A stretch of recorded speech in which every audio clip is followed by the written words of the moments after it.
বন্ধুরা, আমি এই মুহূর্তে দাঁড়িয়ে রয়েছি পূর্ব বর্ধমান জেলার বর্ধমান টাউনে ১০৮ শিব মন্দিরের সামনে। আজকে শিবরাত্রির রাত্রির ৮টায় শিবরাত্রির পড়ছে শিব চতুর্দশী এবং আগামীকাল অর্থাৎ শনিবার ৫টা ৪৩ পর্যন্ত আছে। আমি এই মুহূর্তে দাঁড়িয়ে রয়েছি, এখন বাজে দুপুর ৩টে। আজকে মন্দিরে যে ভিড়, এই শিবরাত্রির উপলক্ষে এখানে লক্ষাধিক ভক্তের সমাগম হয়।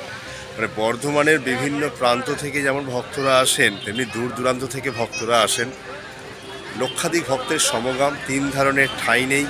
আমি মন্দিরের ভেতরে পুজো এবং ভক্তদের যে ভিড়, বাবার মাথায় জল ঢালা, আপনাদের সবটাই দেখাবো। আমি ভেতরে গিয়ে কতটা বলতে পারবো জানি না, কারণ ভেতরে গান বাজছে এবং এত লোকের ভিড় এবং তাদের কলকলানি, আমার গলা আপনারা শুনতে পাবেন না। তাই আমি শুরুতে বলে রাখছি, এই ১০৮ শিব মন্দির রানী বিষ্ণুকুমারীর স্বপ্নাদেশে তৈরি হয়। আমি এই নিয়ে আগে একাধিক ভিডিও করেছি, আমার ইউটিউব চ্যানেলে গিয়ে আপনারা সেই ভিডিওগুলো দেখতে পারেন।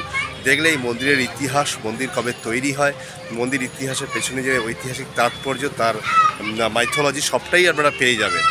আজকে স্পেশাল দিন, এই স্পেশাল দিন অর্থাৎ বিশেষ দিন শিবরাত্রির শিব চতুর্দশী উপলক্ষে আমি এখানে শ্যুট করতে এসেছি।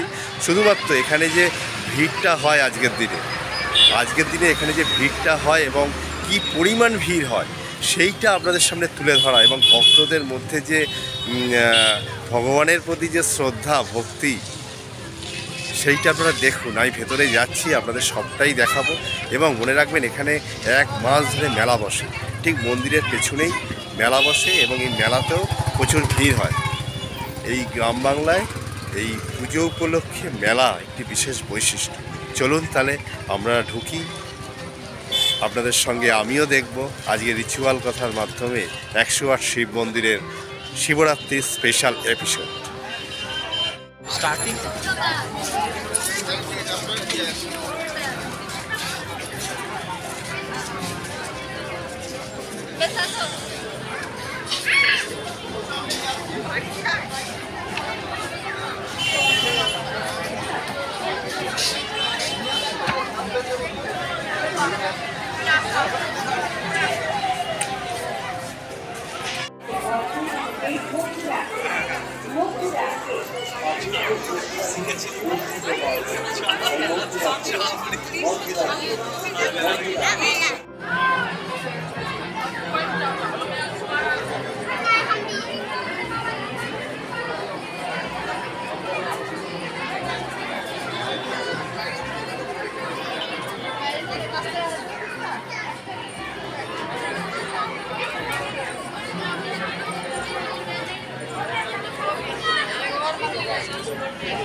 এখানে গঙ্গা তো নেই, তাই মন্দিরের চত্বরে যে পুকুর রয়েছে অর্থাৎ পুষ্করিণী, এই পুষ্করিণী থেকে জল নিয়েই ভক্তরা শিবের মাথায় ঢালেন।